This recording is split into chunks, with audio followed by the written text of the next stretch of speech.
financement, aide et conseils aux entreprises. Objectif d'apprentissage 4. Les gestionnaires seront en mesure d'établir un programme d'orientation. Objectif d'apprentissage 4A. Expliquer ce qu'est l'orientation des employés. Objectif d'apprentissage 4B. Comprendre l'importance de l'orientation des employés. Objectif d'apprentissage 4C. Élaborer un programme d'orientation.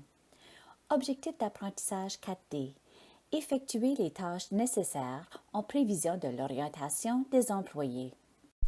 Élaborer un programme d'orientation.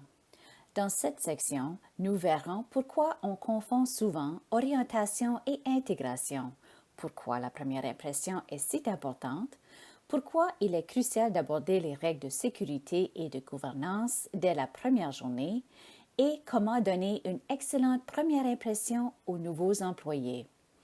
A. Qu'est-ce que l'orientation des employés? B. En quoi le processus d'orientation donne-t-il le ton pour les employés? C. Comment devrais-je structurer l'orientation des employés? D. Comment puis-je me préparer pour la première journée d'orientation? Qu'est-ce que l'orientation des employés?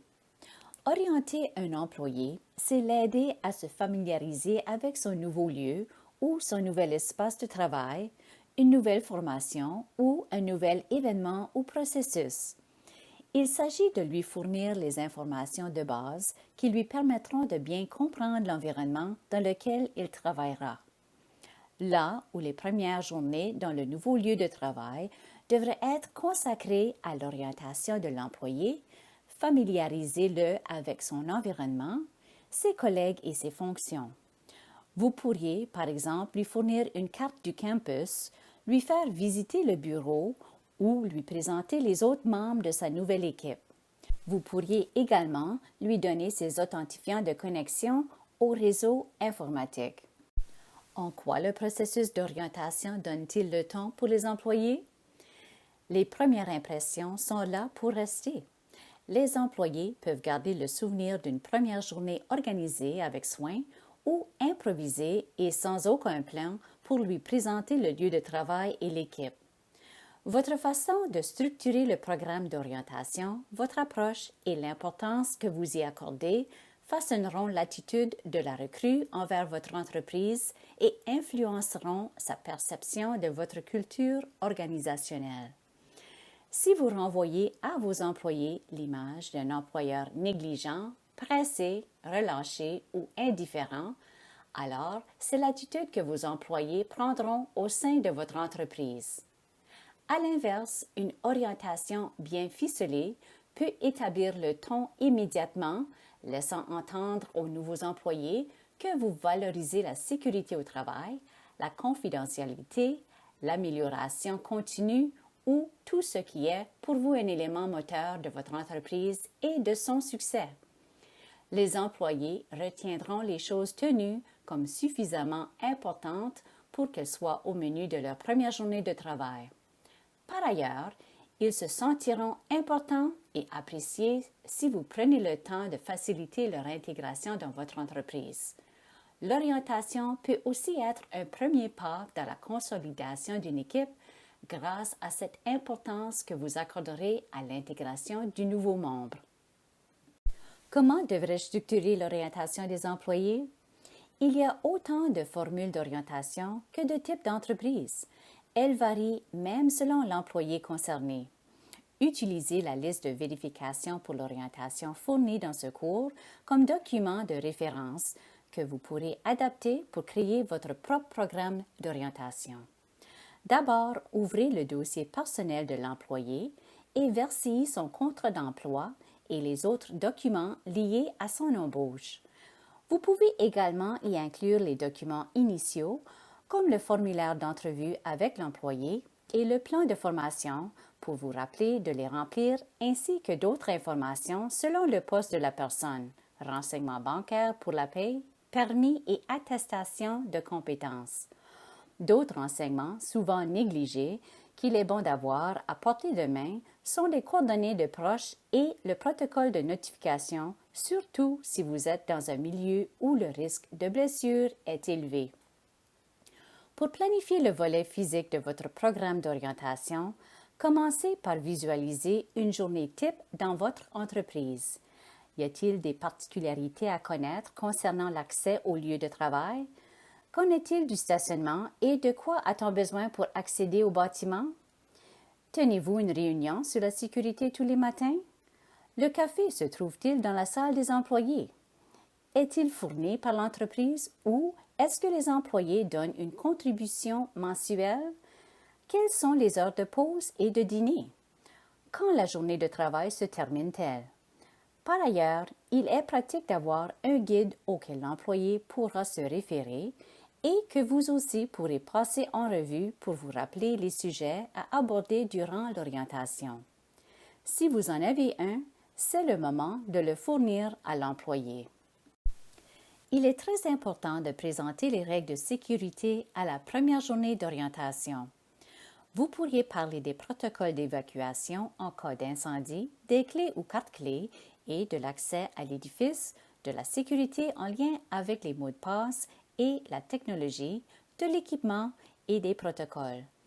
Selon le degré de complexité des activités de votre entreprise, leur nature délicate ou le danger qui y est associé, la présentation des règles et des protocoles de sécurité immédiatement lorsqu'arrive un nouvel employé ne constitue pas seulement une pratique exemplaire, c'est parfois une responsabilité légale de le faire. Selon votre entreprise et le lieu de travail, vous pourriez également avoir un uniforme, de l'équipement et d'autres fournitures à remettre à l'employé. Gardez des traces de tout cela. Vous pourriez considérer le matériel technologique comme de l'équipement ou encore le consigner séparément lorsque vous faites le suivi de l'accès numérique de l'employé à votre réseau informatique, à vos réseaux sociaux, à l'imprimante, au téléphone ou à toute autre technologie que l'employé devra utiliser ou pour laquelle il devra recevoir un mot de passe.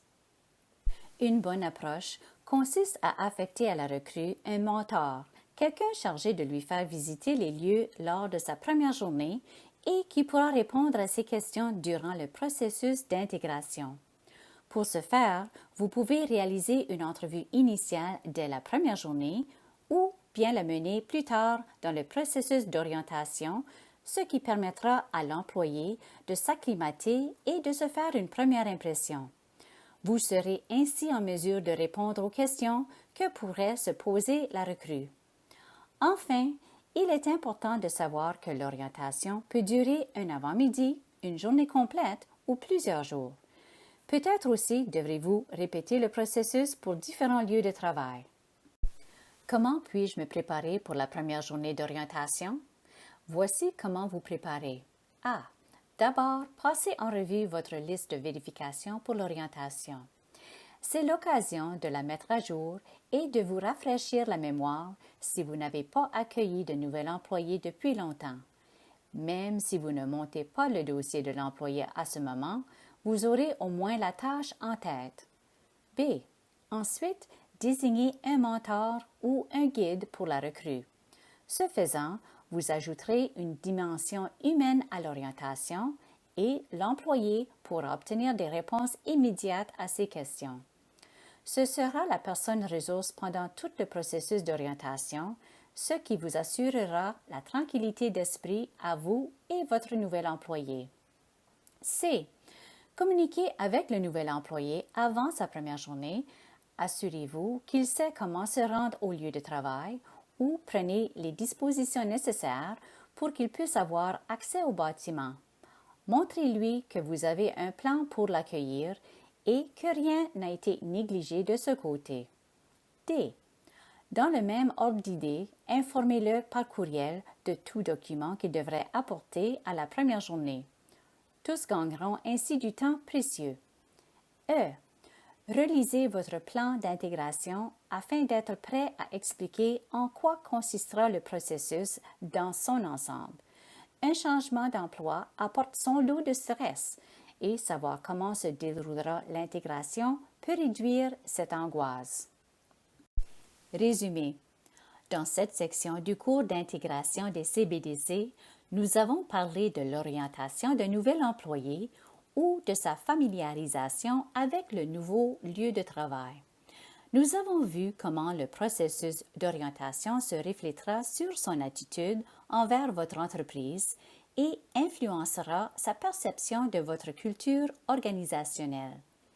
Enfin, nous avons déterminé que si le processus d'orientation est différent pour chaque employé, vous pouvez tout de même créer un programme d'orientation proprement dit en vous aidant de la liste de vérification pour l'orientation fournie dans ce cours.